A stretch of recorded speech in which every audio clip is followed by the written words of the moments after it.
So we are having a joint probability density function here, which is Cxy, okay? And both x and y values are taking, so both x and y random variables are taking values between 0 and 1 because these are class participation fractions. And therefore, we say that these x and y, they are both taking values in the unit square.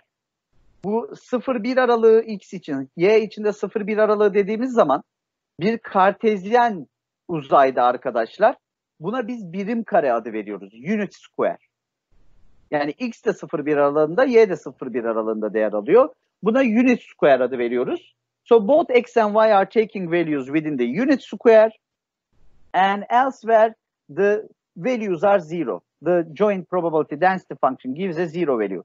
So the first part of the question asks me this. Determine this C, unknown value C, so that fxy is a joint PDF. So how am I going to determine C? Remember the golden rule. The golden rule says what? The total volume under this function should be equal to 1. So this integral should be equal to 1. So this function becomes a PDF. Otherwise, it is not a PDF. Okay, two important properties of PDF. It should be a non-negative function, and the area, or I'm sorry, the volume under the joint PDF should be equal to 1. So let's solve part A. So it says we need to solve part A so we can solve the other part. The total volume under the joint PDF should be calculated with this formula. So first we take the integral of the joint PDF with respect to x, then with respect to y in the outer integral. However, instead of taking integrals from -infinity to +infinity, because my function is taking non-negative values only in the unit square here, I'm just going to calculate that integral from 0 to 1, both of the integrals from 0 to 1, and the first integral, Cxy, is going to be Cx squared over 2 times y, plugging in x values as 1 and 0, the result of the definite integral should be Cy over 2. And the second integral is an integral of y, and this integral is going to give you a Cy squared over 4. And by plugging in y values as 1 and 0, the difference is going to be C over 4. And that value should be equal to 1, which indicates that this unknown value C should be equal to 4. So that function is 4xy. So this is a PDF. Okay? Otherwise, for other values of C, this function cannot be a PDF. So this is how we determine the unknown C value. And let us illustrate the joint PDF here in this picture. So we have the x-axis here. As you can see, x is taking values from 0 to 1. And we have the y-axis here. And y is taking values from 0 to 1 as well. And in this unit square, so this is the unit square. The base of this cubic shape is the unit square. Over this unit square, we have a function, PDF, joint PDF, defined over the third dimension.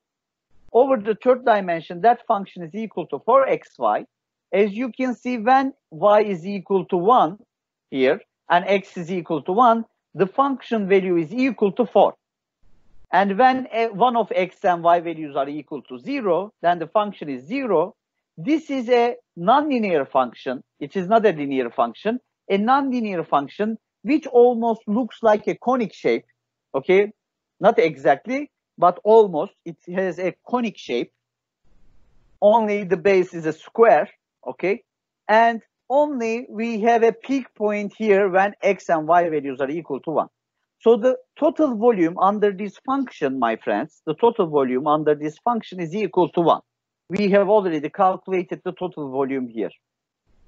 Now we are going to calculate the second part. Find the probability of x being between 0 and 0.5 and y being between 0.25 and 0.5. So what does that mean? The question in part B is asking the probability of the class participation of this randomly selected student to the first physics class to be 0, between 0 and 0.5. And for the second student, it should be between 0.25 and 0.5. So what is the probability of that? So this is an intersection probability. And that probability can easily be calculated by integrating the joint PDF. Inside, we have the integral operator x, so we write the boundaries of x from 0 to 0.5. Outside, we have the integral operator of y, so we write the boundaries of y from 0.25 to 0.5. And that is a double integral of 4xy, first with respect to x. The integral of 4xy is 2x squared y. Plugging in the upper bound and the lower bound values and taking the difference, we get a y over 2. So you see, after calculating the first integral, we do not see any x value anymore. So that function becomes a function of y only. And now we are supposed to calculate the integral of y, the second function, y over 2 here, and it is equal to y squared over 4. Plugging in the values of 0.5 and 0.25, we are going to get the difference as 0.0469 approximately. So only with a 4.6% probability, a student's first physics class fraction is between 0 and 0.5, and the second class participation is between 0.25 and 0.5. Now in part C, the question asks us to find the marginal probability density function of x, and then compute the probability of x being less than or equal to 0.7. Now, how can we compute the marginal PDF of x? If we go back 2 slides before here, so in order to compute the marginal PDF of x, we are supposed to compute the integral of the joint PDF over operator y from -infinity to +infinity. So let us compute the marginal PDF of x. So the marginal PDF of x is the integral of the joint PDF over y operator.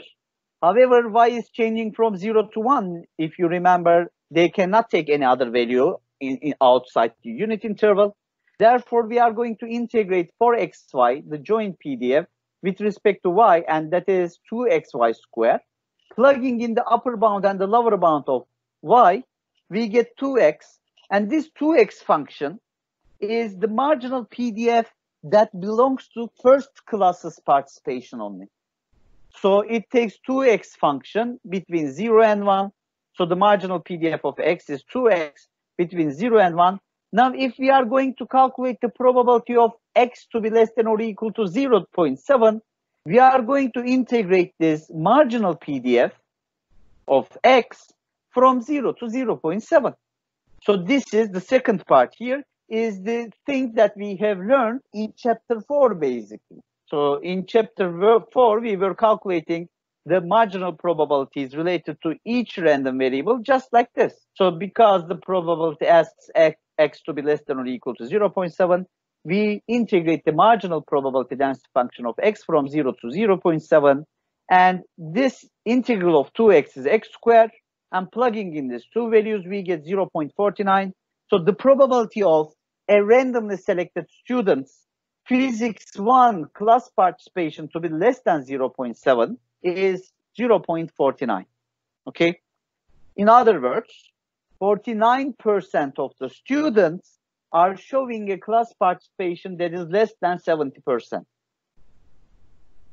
In part D, if we skip to part D, it asks, find the marginal PDF of y and compute the probability of y to be between 0.1 and 0.4. Similarly, we are going to integrate the joint PDF for xy, this time with respect to variable x, because our objective is to determine the marginal PDF of y, and that is the integration of 4xy with respect to x, and the lower and upper bounds are 0 and 1.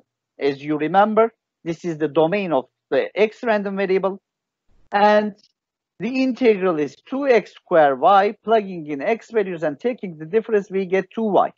So you see, the marginal PDF of x is 2x, and the marginal PDF of 2y, y is 2y. Now, is it surprising? Actually, no. Why? Now you see, this is my joint PDF, right? So here, this is my joint PDF for xy. Now you see, in this function, the possible values that x can take and the possible values of y can take are the same. And the contribution of x and y in that function are also the same, because both of them are simply multipliers here. Both of them are multiplied with 4. So because of that reason, the marginal distributions should be the same.